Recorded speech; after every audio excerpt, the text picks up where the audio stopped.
I'd like to welcome everyone to this memorial service. And I know that we have many guests that have traveled from afar, some from Florida, from Edmonton, Calgary, Winnipeg, any other places? Victoria. Regina. Aberdeen. Tisdale. We welcome all of you. So we have gathered here today to honor the life of Edith Gudmundson. And on behalf of her family, I do welcome you to the celebration of her life. I'm Reverend Lorraine Trout, the Spiritual Director of the Center for Spiritual Living in Saskatoon. Please join me in a prayer.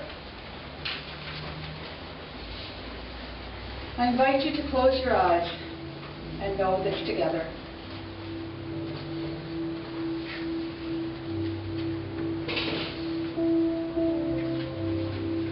Let us realize that all activity of life is God. The word God is synonymous with love and life itself, the presence of which fills this room. God is love, life, and peace. For there is one power in the universe. It is the power behind all creation. It is the animating force in all of nature. The spirit of life that we call God is the one infinite intelligence, and we are one with it.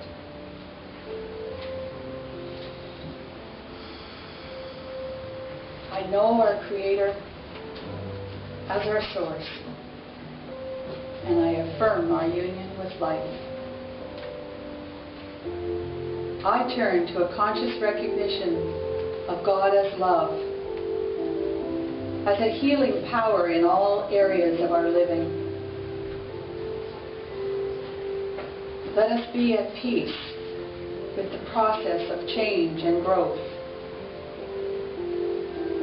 And let us recognize that Edith's transformation from this experience of life as we know it into a greater livingness,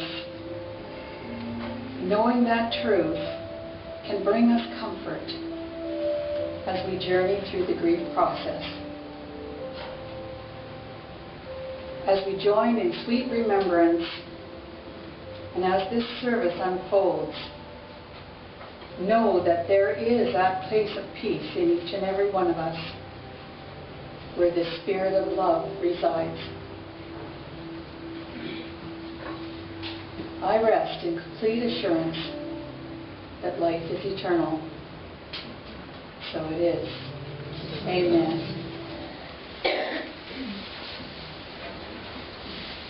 We'll join together for a congregational song.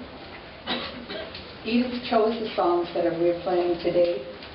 She had quite a good hand in this service, actually. Just like Edith. Really wonderful. This was one of her favorites. Jack Fowler sings it.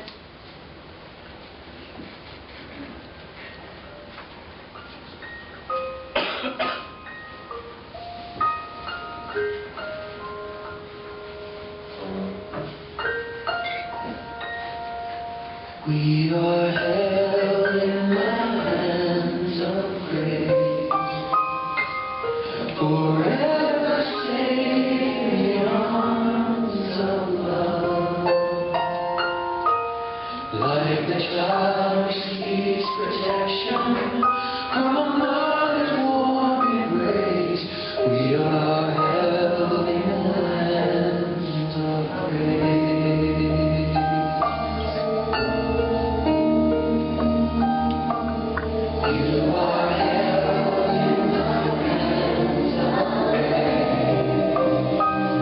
Forever safe in the arms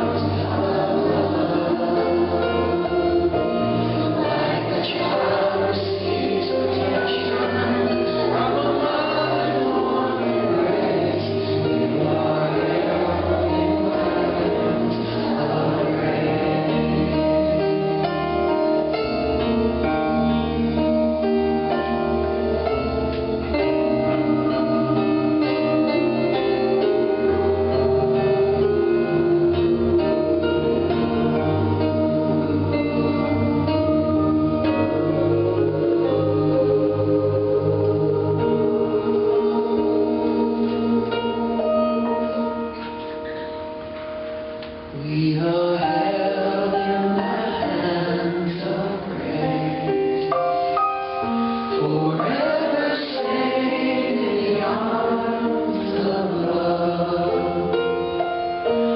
Like a child seeks protection from a mother's warm embrace, we are held in the hands of grace. We are held in the hands of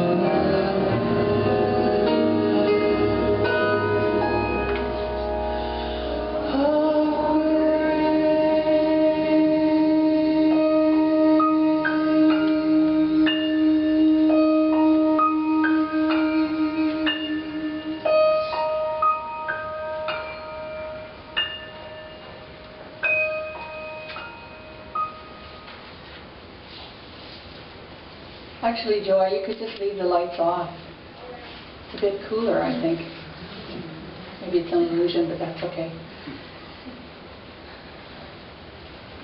Let us begin by recognizing that all of us are here this afternoon because in some way, in some small way, some large way, great or small, and for some length of time, long or short, Edith Loreen Gudmundson brought something of value into our lives.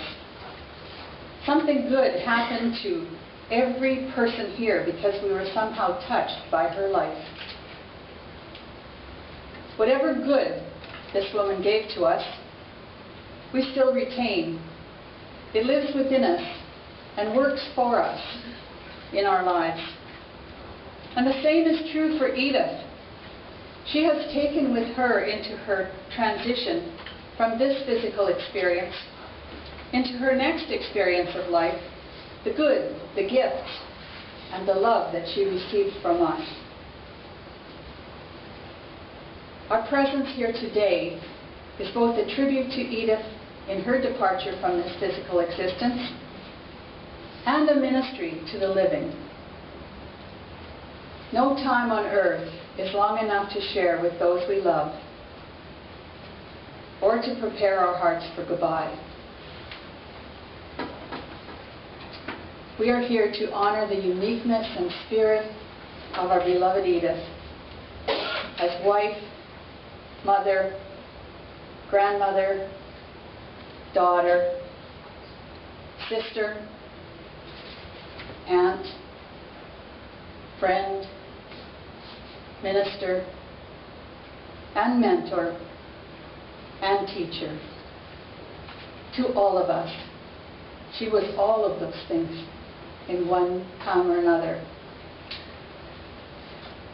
We are also here to console and comfort and support each other, sharing our tears and our memories. We can remember the fun, the joy, the sorrows, and the laughter that we've shared. We are changed forever after someone we love dies, and we must grieve. Remember that grief is not a problem to be solved or a disorder to be cured. It is a process to be experienced as we live our lives. From the Sermon on the Mount in the book of Matthew, verse 5-4, are the words of Jesus to reassure us. Blessed are those that mourn, for they shall be comforted. It is human to grieve over the loss of dear ones, but a true realization of the immortality and continuity of the individual soul will rob our grief of hopelessness. It is difficult to say goodbye, especially if we view death as an ending. When we are born, we die to another life. And as we die to this life, we are born into another. We can be comforted by the assurance of words by another great teacher, Dr. Ernest Holmes. He said, when we came into this life, we were met by loving friends who cared for us until we were able to care for ourselves. judging the future by the past, we can believe that when we enter the larger life, there will be loving hands to greet us. Edith came into this world surrounded by the love of her parents and family, and she left this world knowing she was immersed in the love of her family. Just as a bend in the river does not mean that the river ceases flowing beyond what our sight can see, so we realize that life does not begin with a person's arrival on earth, nor end when departing from it. Life is a continuum, and we honor the ongoing of a soul while remembering the experiences in which Edith's life and ours intertwined. The human body is a sacred temple in which we dwell. And when we leave it for a new experience in a higher life, it is fitting that the former temple be honored. Edith was a woman who lived her life from strong values, and she passed those on to her family. She loved her husband for over 40 years and was very proud of her children. When she spoke of her granddaughter Alida, she always smiled. The guidance for Edith's life was based on compassion. And the one thing that people consistently say about Edith is about the level of acceptance that they felt while they were with her.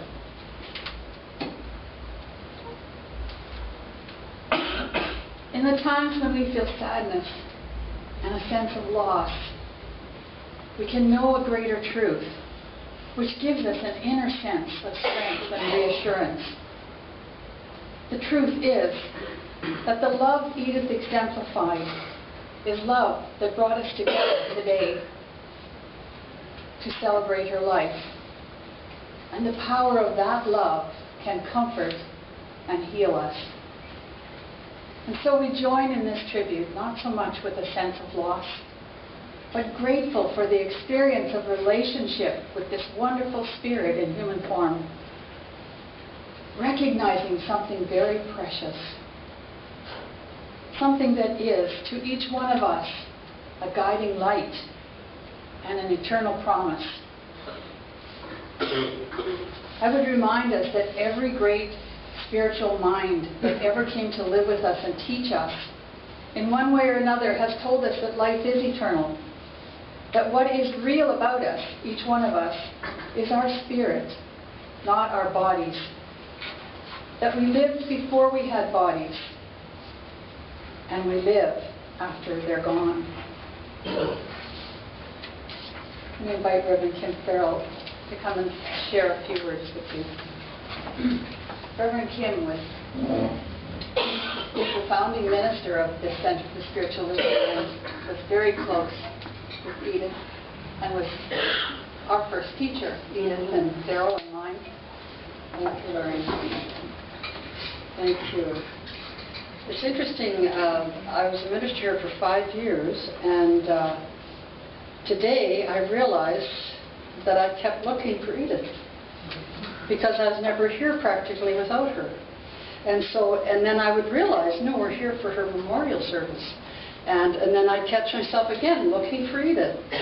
And the reason I was looking for her is because she was like sort of a pillar that sort of was, I always felt her beside me, and it was like needing to connect with her in order to, I think, know who I was a little more. Really, that's the only way I can describe it. Like, through Edith, I really got to know who I was at a deeper level. She is the voice in my head, forever the voice in my head, because she was one of my most powerful teachers, absolutely. And like all of us, you know, she had these incredible strengths, and like all of us, she had her weaknesses. I never saw her weaknesses, because that wasn't sort of we seemed to be communicating from her strengths, for sure. And it was those strengths that she gave to me that brought me to the place of being able to do this ministry. When you come out of ministerial school, you're like this little fledgling, and you come out, and I walked straight into a ministry. I mean, I had done about 4 Sunday talks in my life, or 5, and all of a sudden I'm knocking off a talk a week. And so Edith and I were meeting. She said, how about if we start getting together? And so I thought, that's a wonderful idea. So we made the decision to have lunch together. And so this one day, we finished having lunch and we're doing the dishes. And Edith looks at me and says, Kim, how are you? I'm fine, I say. And she looks at me again and says, no, Kim, how are you? I want you to tell me how you really are. So I just burst into tears. I'm caving in, Edith, is what I'm doing. But the thing that tells us about her is Edith had that capacity to look beyond the facade that I had so strongly in place, that I'm just fine and I'm this new and wonderful minister, and she could look totally beyond that to what was happening inside of me. And then she said, you know, how would it be if we got together once a week and we just masterminded? And then you get to talk to me about what's going on for you concerning ministry. Well, it was like I was drowning and somebody threw me and she threw me this lifeline. And I grabbed onto that lifeline and we kept meeting. And, you know, she had a wisdom that never ceased to boggle my mind. It was that innate wisdom that she knew exactly what needed to be said and how it needed to be said and when it needed to be said. And so we spent those weeks, and I honestly believe that it was through her that I developed my strength in ministry. It was really through her, because we have to have somebody to believe in us. That's one of the key factors, is having someone to believe in us. And it was without a doubt, I could see how strongly she believed in me, and then I started to believe in myself. Because when we're new at something, we don't have any history to bring us to a place of believing in ourselves. And so step by step, with her counsel, it was like I came to that. And so that just speaks volumes about who this incredible woman was, incredible in my life. And another area is that when Edith was told something, and this, I think, was her most amazing quality. It was like it fell into a steel vault.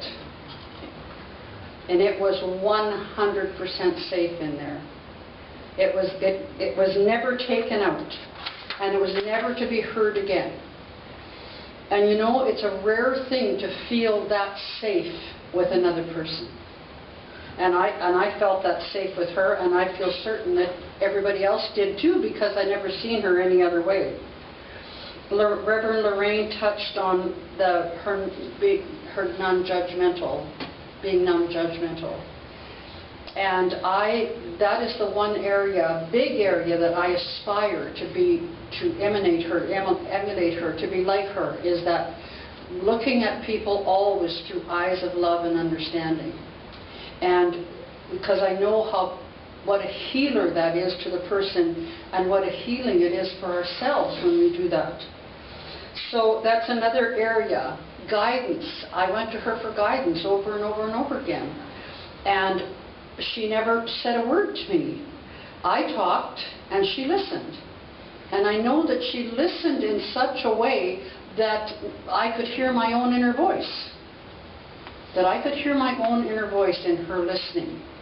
So it's really, really challenging for me even to talk about kind of, because it was so all-encompassing, because she was one of the very first people that was here as founding this center. And Reverend Lorraine and I were talking in the back, and I'm thinking, you know, when someone has had such a powerful effect on your life, how do you even talk about them? And it was like, yeah, I don't know, but we started talking about her being a pillar in this community. And she was a very powerful community. I feel like in the foundation, that this multiple bricks are her that this center stands on and will continue to stand on. And the ripple effect of her being here has had a profound effect on each and every person that is a part of this teaching here at this center. And the ripple effect in my own life, and I know it goes on and on and on. And is there anything that we could ever wish for in our lives that would be more powerful than that? Nothing. There's nothing that any one of us could want more than to leave this world, and people are riding on this ripple that we leave behind of love, of caring, of concern, of warmth, of gentleness, of generousness. I mean, it just, for me, it goes on and on. And so I'm not going to stand here and go on, because there's many people are wanting to share about her. But those are just a few things that she left in my heart. And I know that beyond a shadow of a doubt, there's that feeling that she's already in a dimension where she's teaching, because it was in her DNA here to teach, and every time she opened her mouth, I listened very carefully, and so now I still listen to her voice in my heart. So I bless her in her ongoing, and my love enfolds her family, and thank you.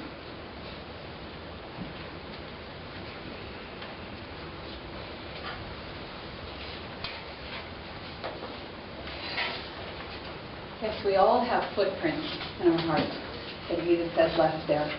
And some of those we'd like to share. I'm going to invite the Gudmundson children to come forward, Elena and John, to share from that perspective, the footprints in their heart.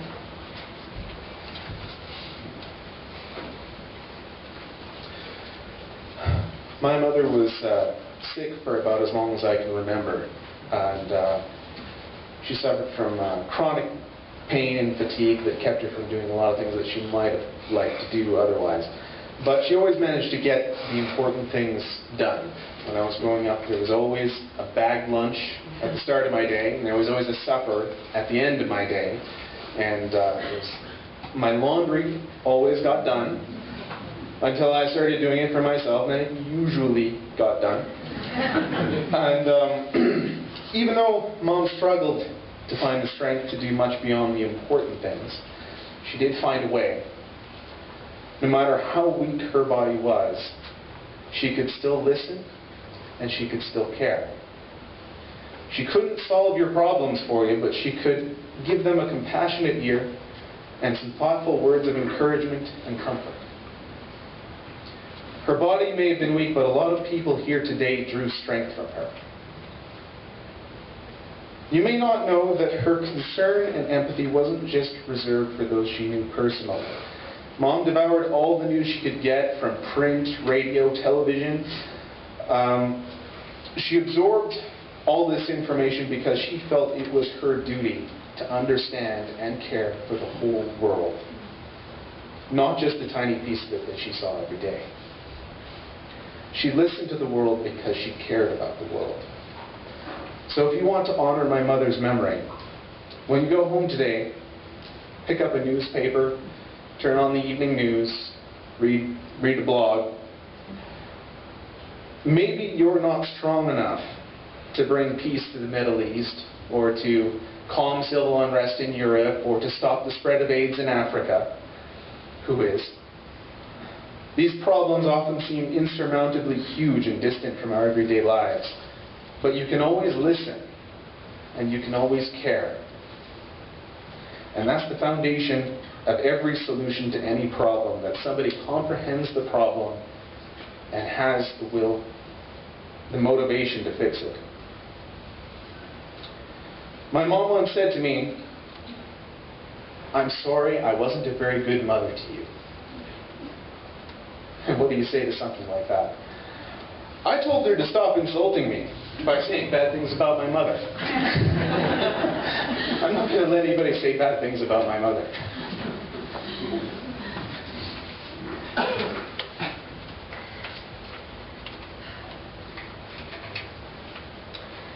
Of course, as children, we only have a limited view of our parents, and even though we find out more about them as we get older, we never see the whole picture. We just see the sides that we see. So here's the parts of Edith that I knew. My dad, Daryl, first met Edith when he was an engineering student. A buddy took him over to a house shared by a bunch of young nurses and nursing students, and all the other girls were fluttering and flirting with the visiting guys, but not Edith. She was ironing her uniform and going to bed early because she had to get up in the morning. Daryl couldn't imagine living his whole life with a flutterhead, but someone serious and practical, now that could be a person worth marrying. And she was. And Edith was a great mother. She was kind and loving and a wonderful listener, but she could definitely get annoyed with us. When I was very small, 3 or 4, I was proud of myself because I had a goal and because I knew what the word goal meant. My goal was to have hair as long as Crystal Gale in the Muppet Show. Never mind that I didn't wash my own hair yet, or even brush my own hair yet. Guess who had got to do that part? Eventually a compromise was reached that having hair long down to my bum would be an acceptable goal. What almost wasn't long enough was Edith's patience. My hair was still curly back then, and every time my tangled hair needed brushing, there was crying and fussing as my hair got pulled. Then came the happy day that my wet, straightened hair reached all the way down to the small of my back. And I thought, as Mom asked, "Can we cut your hair yet?" Like she did every bath time. I decided maybe having hair down to the top of my bum could count as my goal. 15 minutes later, my hair was a ball. Although Mom never went back to nursing after we were born, she was very successful in other ways. She was a very successful Avon lady for years, achieving membership in the President's Club. She was successful in a good family life, and while we had our ups and downs like everyone, it might have been a happier home possible than we had, but I really can't imagine how or why. When money was short, she became an expert coupon clipper. And sometimes the budget was a bit strict, but Mom would find ways to stretch her grocery dollars so we never felt deprived in any way. Edith was a lifelong student, sometimes through classes and sometimes self-taught. She was intelligent and intellectual. She loved art, religion, history, and culture. My sister Thora always thought of her as a true lady and tried her best to ruffle Mom's decorum when she thought Mom needed it. Edith went back to university in middle life, and let me tell you, it is very interesting to be in the same first-year English university class as your mother. But I was proud of her for doing it, and that's what I told famous feminist Germaine Greer when she was visiting the U of S. She didn't quite finish her full religious studies degree, but only because she switched to science of mind classes to become a religious science practitioner. And then later she also became a Reiki practitioner and religious science minister. Edith tried to make sure that we children appreciated culture too. She took any opportunity she could to introduce us to theater, ballet, symphony. Maybe some of it rubbed off. You can take a kid to culture, but you can't make them think.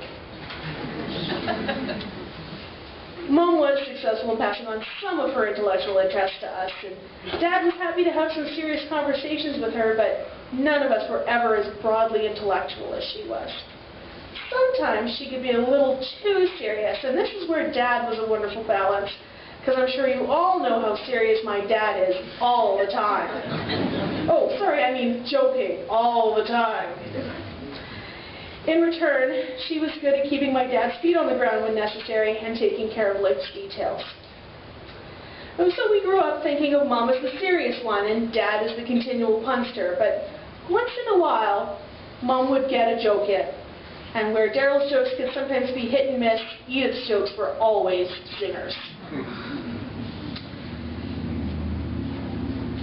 Throughout her life, Edith learned to find joy and happiness in little things. I think the view I had of her as a serious person when I was a child kind of changed, partly I think because my view changed, and partly I think because she changed. She learned to just find more joy in everything. A pretty picture, a gift made by one of her children, colorful stickers that could give her a smile, or a cute little dollar store toy that would give her a laugh. While she still took seriously the things that needed it, she did just become less of a serious person overall, I think, and just really enjoyed fun.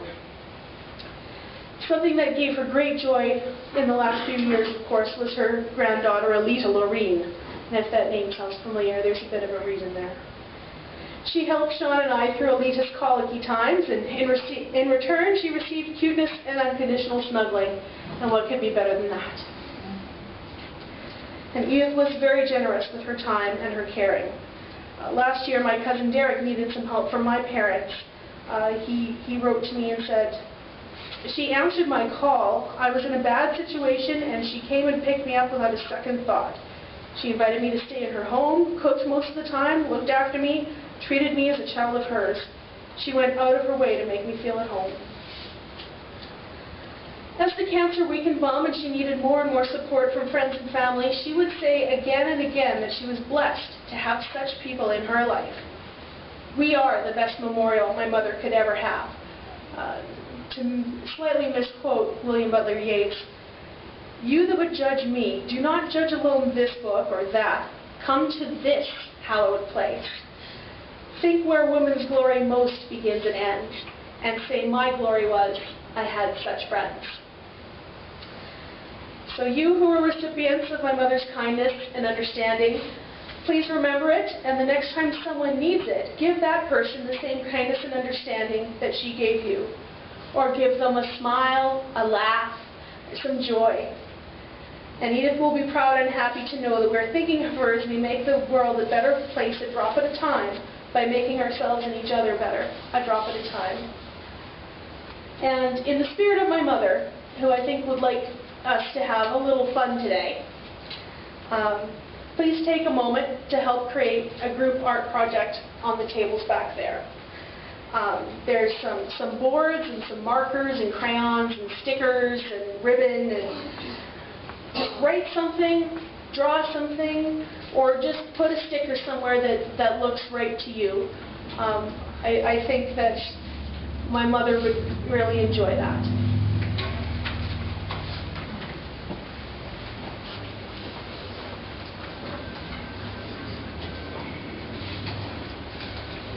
Thank you very much. Wonderfully done. Wonderfully done. Now, Daryl has spent many hours this last while putting together a wonderful slideshow presentation. And this is a short version of it, and the longer version will be playing during the tea.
Good, because you're singing next.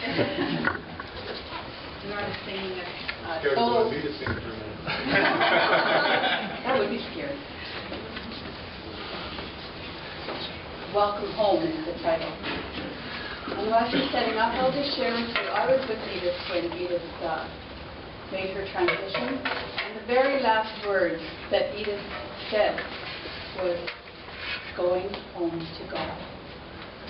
She was very at peace with the next step of her journey.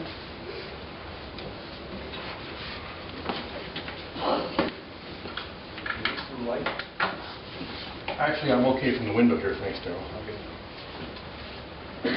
Just as I introduce this, and as the tube preamp in my guitar warms up, I want to thank Daryl for the opportunity to share this message for Edith, I guess, with her and with all of you.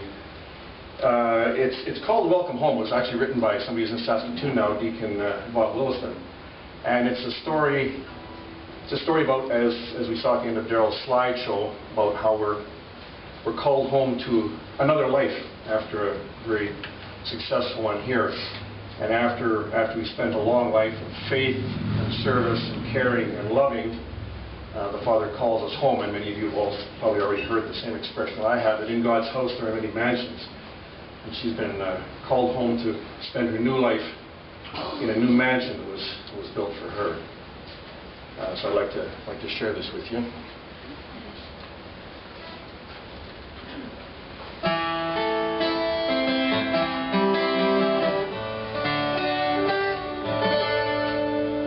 Welcome home, faithful one. Welcome home, a job well done. Welcome home, victory's won, and your life has been a story full of faithfulness. Welcome home.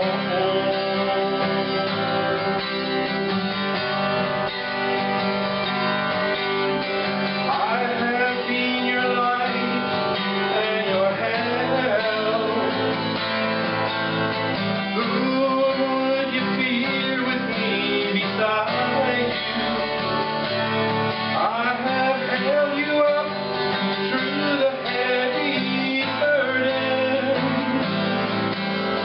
Now I call you home to me. Welcome home, faithful one. Welcome home, job well done. Welcome home, victory's won, and your life has been a story full of loving. Welcome home.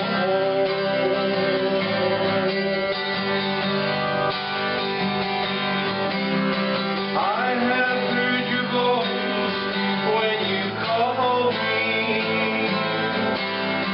heard your many prayers for all your loved ones. I have carved your name on the palm of my hand, and now I bring you home to me. Welcome home, faithful one. Welcome home, job well done. Welcome home, victory's won, and your life has been a story full of serving. Welcome home.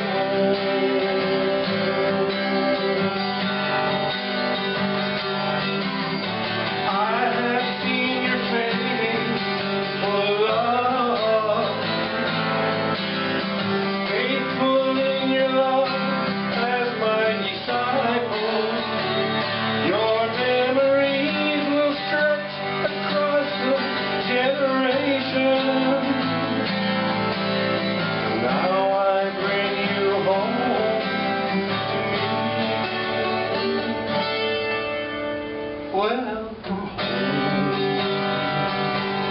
faithful one.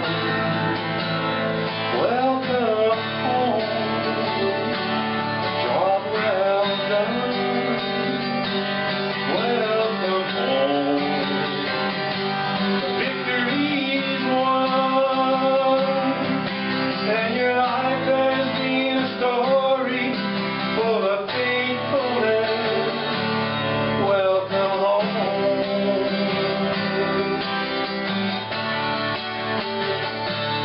Welcome home.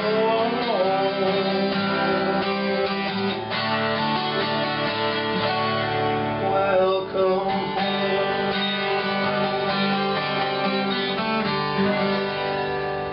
Welcome home, Edith.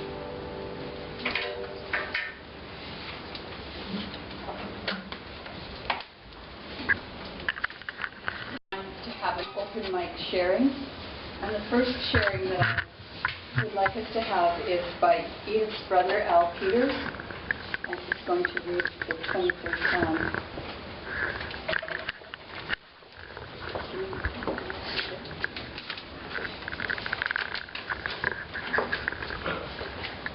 Of course,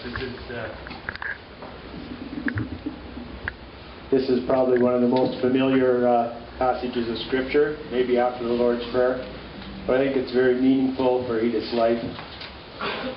The Lord is my shepherd, I shall not want. He maketh me to lie down in green pastures. He leadeth me beside the still waters.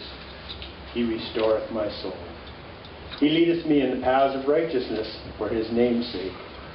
Yea, though I walk through the valley of the shadow of death, I will fear no evil, for thou art with me. Thy rod and thy staff, they comfort me. Thou preparest a table before me in the presence of mine enemies, and thou anointest my head with oil. My cup runneth over. Surely goodness and mercy shall follow me all the days of my life, and I will dwell in the house of the Lord forever. I'd just like to add to that. When Edith phoned me and told me of her diagnosis and that the possibility of treatment or healing was probably not going to be there for her, the verse that immediately came to me and I shared with her was from Isaiah that says, I will keep you in perfect peace, whose mind is stayed on me. And the verse following that speaks about the Lord being my strength. And I think while Edith was surrounded with family and friends in her last few months, there was strength beyond that, and the Lord was her strength. And every time I went to see her, she told me about a blessing that she'd received that day. And I've really been challenged by that to each day look for a blessing, to recognize that blessing, and to embrace it. Thank you, Edith.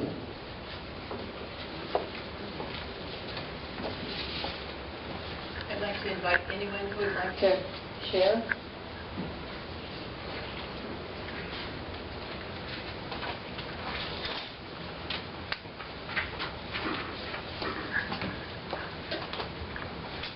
I'm Phyllis. I'm Edith's only sister. Those of you who visited Edith in the hospital knew that she received a very beautiful journal from Tom in his congregation, and people were invited to write. And I never wrote anything because I felt that for someone who talks a lot, there really weren't words for me to express myself. But Edith is 10 years older than I, and so, of course, she was my hero. She was my only sister, so I didn't have any other. My brothers weren't really my heroes, but I did learn a lot from them, and I don't regret having them for a minute. But Edith was my hero. When I got to high school, I really wanted to be a nurse. And then I got old enough and I thought, well, maybe I should think about this, because maybe I just want to be a nurse because Edith was a nurse, and since she was my hero, I wanted to do the same as her. But at the end, I realized that no, I also wanted to be a nurse. And so maybe that says something about some similarities between her and I, that whatever it is that it takes to be a nurse, we had that, and being a nurse was a good way to express those strengths. I would also like to say that to me, Edith, well, I guess when I was little I didn't realize it, but as I got older, I think one of the things that has already been said that I would also like to stress was Edith's wisdom. I really always felt that Edith was the wisest one in our family, and that I could seek that wisdom from her. But I also want to give credit to my parents, because I do think that a lot of the compassion and the acceptance that Edith exhibited is very much from my mother, and that certain value that we were taught. And I think the other thing is the value of service was very big in our family, and that Edith also, perhaps she grew that bigger than what we had in our own family, but those are values that are really strong in our family.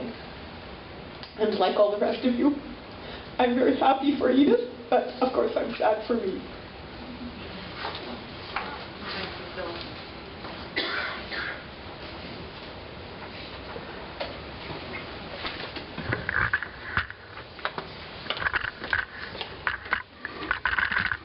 Hi, I'm Reverend Connie Phelps. I'm from Edmonton, and I was one of Edith's colleagues in ministry.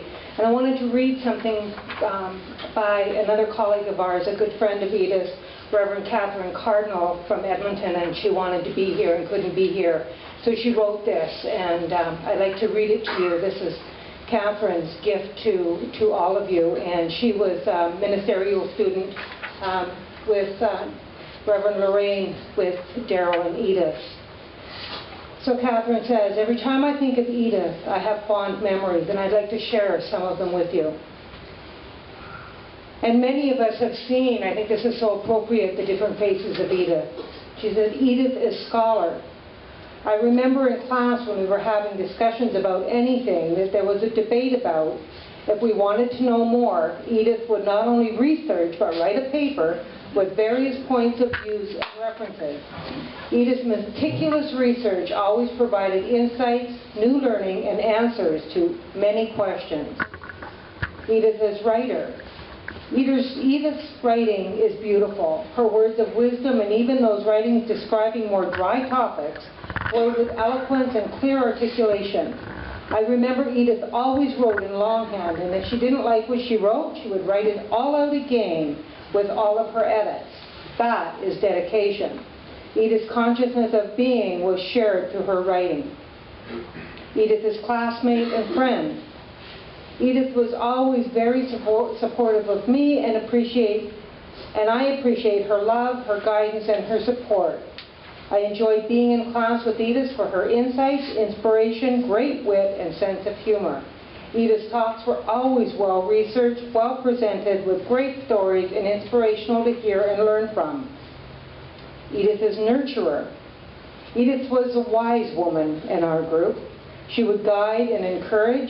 She offered suggestions and ideas on many varied topics, and I learned about relationship from Edith. I'd observe her love, commitment, and camaraderie and partnership with Daryl. Edith was quiet grace. Edith is minister and spiritual guide.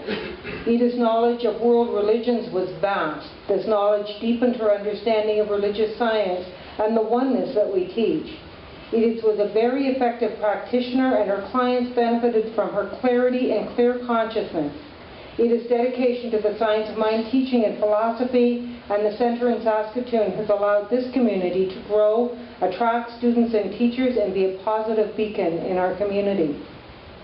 Our class of 8, plus our beloved teacher, Reverend Lorraine, traveled to Monterey and Asilomar in July of 2004 for our final ministerial classes and interview panels and exams. She said, I thought we knew each other well, and traveling together, deepening the bond that we shared. Edith glowed on the grounds of Asilomar. I believe it was her first time there, and she reveled and flourished in the vibrancy and energy and that wonderful experience of Asilomar.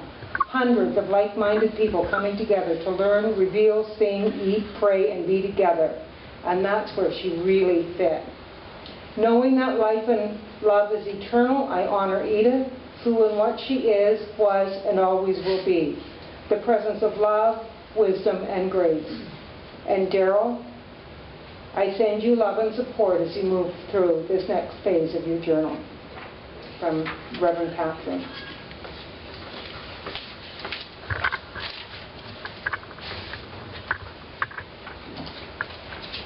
Edith mentored people all over, and this is a short note from Patri Hildreth, who is a minister in Hawaii, and they talked on the phone 2 or 3 times a week, Patri told me.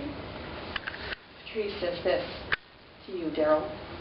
I will be with you in spirit here in Hawaii during the service, and the speakers of the spreading of the ashes, that's what it says. For my beloved friend Edith, saved for you.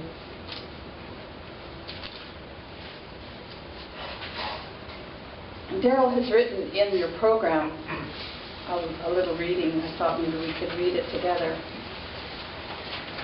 I just think maybe we don't have to read it out loud, we'll just say read it. Few of us get to be truly Christ-like, but Edith came as close as anyone I have known. Her presence was invariably healing, as many have attested. Edith's passing will fuel no empires, spawn no churches, though she did establish our local center and see its initial growth. Nor will countless generations sing her name, but there are those, their lives forever changed, that will remember her to the end of their days. I will stand at the head of that number. Daryl also wrote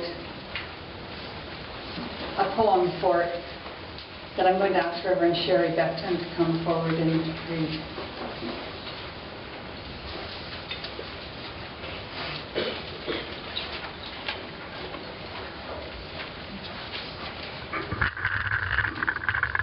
Daryl dedicates this to Edith, and it was written during his vigil at the hospital. Deep in the west, the sun now sets, crowning the sky with gold. The day is nearly over. The workers' hands grow cold. I look to the east horizon, and I see the road ahead. In my mind, I see a place for me, a place to lay my head. A beautiful bridge to cross, a beautiful bridge of gold, illumined by the setting sun. The pathway now unfolds. I set my feet upon the road, a highway made for me. Across the bridge, from life to life, I travel easily. My life awaits anew and whole. I'm going now to see eternal soul reclothed anew, a spirit still to be.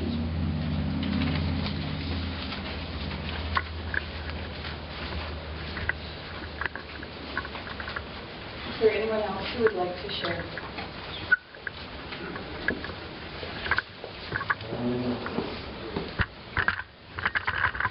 Good afternoon, everyone. My name is Reverend Cam Halloween, and I also did my ministerial training and my practitioner training in many classes with Edith and Daryl. I just want to share a couple little stories about how Edith blessed and changed my life. And the first story goes back to many years ago. We were still across the river, and Reverend Kim was the pastor then. And I was newly into the center, and I was liking the teaching, I was liking the people, but I hadn't really made a full commitment to my spiritual growth. And I was struggling at that point in my life, I had chronic fatigue and just challenges in my life. And at one point, I had briefly the opportunity to talk to Edith. I don't remember exactly what I said, but I just shared some of my feelings with her. And she said the most simple and powerful thing that I needed to hear at that moment. And she just said, Cam, some mornings I just feel like I've succeeded if I could get out of bed and have breakfast and take care of my family. Maybe that's just enough some days. And I realized in that moment I was being so hard on myself. And just Edith's kind, simple, gentle words helped me to forgive myself and to be very gentle with myself. And I never forgot that. That stuck with me the rest of my life. It changed me. And another instead I'm going to talk about, this is in our ministerial training, so I might be talking out of school just a little bit here. And I might be poking fun at Daryl just a little bit too, but that's all right. He's used to it, and he's got a good sense of humor. So what I want to share about this part is how Daryl and Edith related to each other in our ministerial training. It was a beautiful thing. And so one time Daryl was talking about, I don't remember what we were talking about, just sharing his thoughts about something. And I just happened to look over at Edith's face, and I could tell she disagreed. And when she had a chance, and she didn't interrupt Daryl at all. And finally she had a chance, she just said, well, you know, Daryl, I'm not really sure that that's the case, sort of thing, right? And Daryl was very gracious, and she was so gentle when she said this, and Daryl was so gracious, and he said, well, don't listen to me then, right? But I thought it was such a great example of gentle disagreement on Edith's part, and total respect for Edith on Daryl's part, and the fact that he respected her opinion so greatly. So that was a great example for me to see as well. So those are two things that really blessed my life. Thank you very much.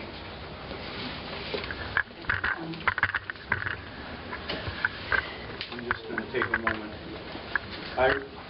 I realize as Edith's husband that I'm exempt from saying anything or doing anything today, but I just had some thoughts running through my head because I remember reading something a long time ago about married people and how married people are kind of like sandpaper. They rub against each other until they become smooth.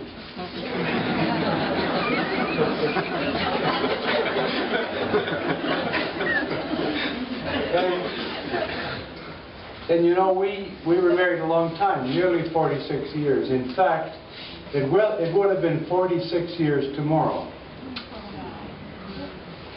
But Edith and I were both the eldest child in our family, which means, well, I don't know if you know what that means. The eldest child is kind of used to, you know, telling the others what to do. And so we probably butted heads more than most, and we knew that was going to be the case, so we kind of put up with it. And I think in the end, we found a way. And the way was that we became like a royal family, where Edith played the role of the queen, and I played the role of the court jester.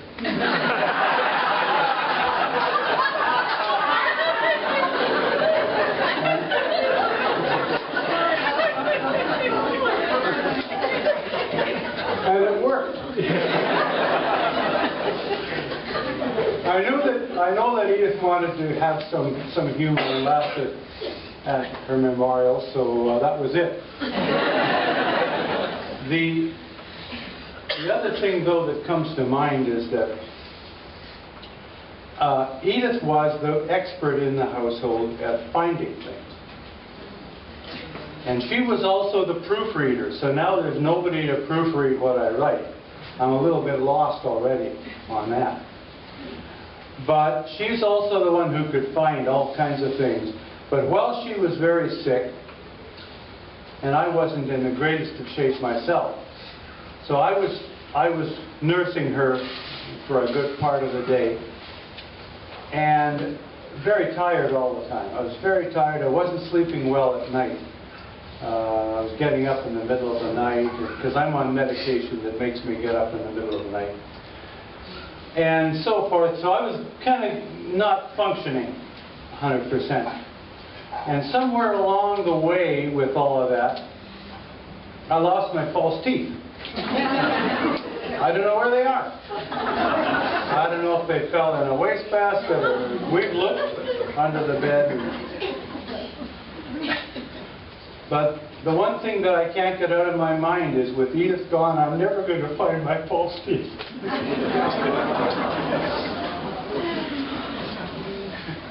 She'll tell you where they are. You betcha. You betcha. She'll lead you there.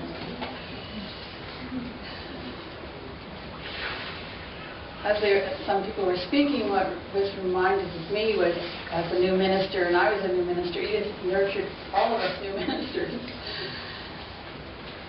when I was feeling very insecure one day, and Edith said to me, not to worry. She said, you know, God uses you in spite of yourself.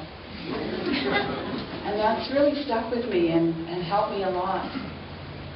So, wisdom. And I know, too, from our visits to the hospital that Edith really did want us to be laughing.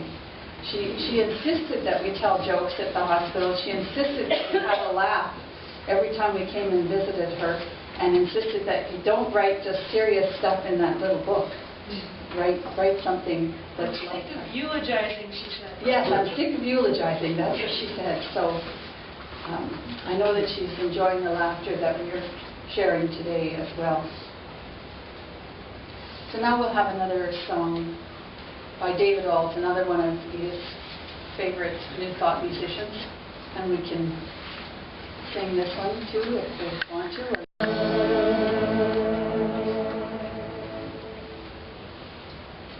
I know that we will continue to share many memories that we shared of Edith, with Edith, during the tea time and with the family. It's a great support as we all move through the grief that we feel. Edith will be missed. And it would be very strange if she was not missed. It would be strange if there was not an emptiness in our hearts. But let that empty space become a place where you can visit, to be with her in love and rejoicing and memory. Everyone has those wonderful stories that we've been sharing and which demonstrate the richness of relationships. Those we love remain with us, for love itself lives on. The love which existed between us continues, as the bond of love is eternal and shall remain as real and true as it always has been. Cherished memories are not lost because a loved one is gone.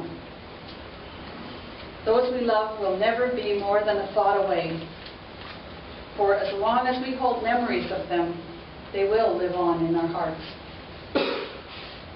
And now it is time to symbolically say goodbye to Edith, as we have known her in this physical world.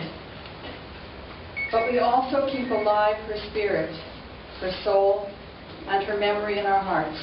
And she keeps calling Daryl. Take your pills, Daryl.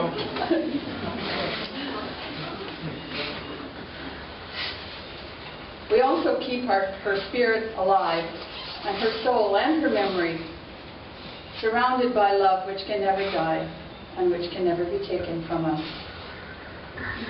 God's natural beauty is all about, and our thoughts will be of Edith's living spirit, triumphant, now free, and ever unfolding, wherever unfolding.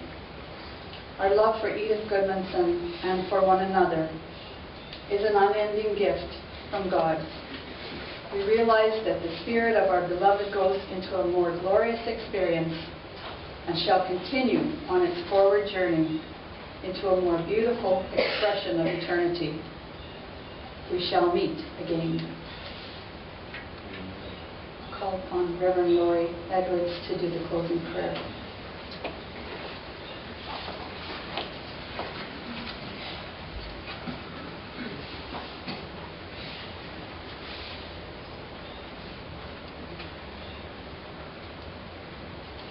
I think all the words of love and support about Edith that could possibly have been said resonate within our hearts right now. So let us come together in this closing prayer and send her this gift of great love.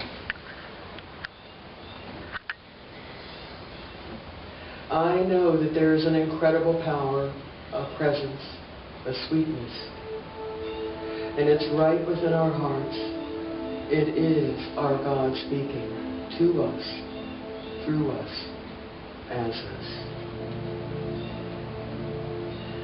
As we look in mind at the many gifts we have, let us know that the gift of love, the gift of relationship, of honesty, integrity, that is what we teach with every word, every glance, every whisper to ourselves and to others. So we celebrate you this day, Edith, for the many gifts of spirit that continue on within us. This love is an infinite love, an eternal love, and we dance in your footsteps. We breathe with your breath. We speak these words through the act of love, knowing that they return to us multiplied abundantly. And we say goodbye only to the physicality, because the truth of the Spirit it will be within us always. This is the true gift of love. I am thankful for the presence, for the teaching, for the relationship that our dear Edith has given us, and for the power and presence of God that moved through her so beautifully. That was our gift. So in great gratitude, we know that life is a continuum, and that there are many blessings every moment. I release this, I let it go, as it returns to us abundantly, now and forevermore. And so it is. Amen.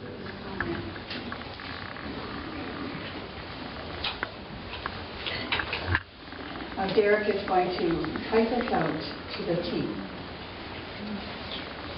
I apologize, this is going to be very loud. It's an outdoor instrument, and this is a small space. I will not be offended if it's one of yours.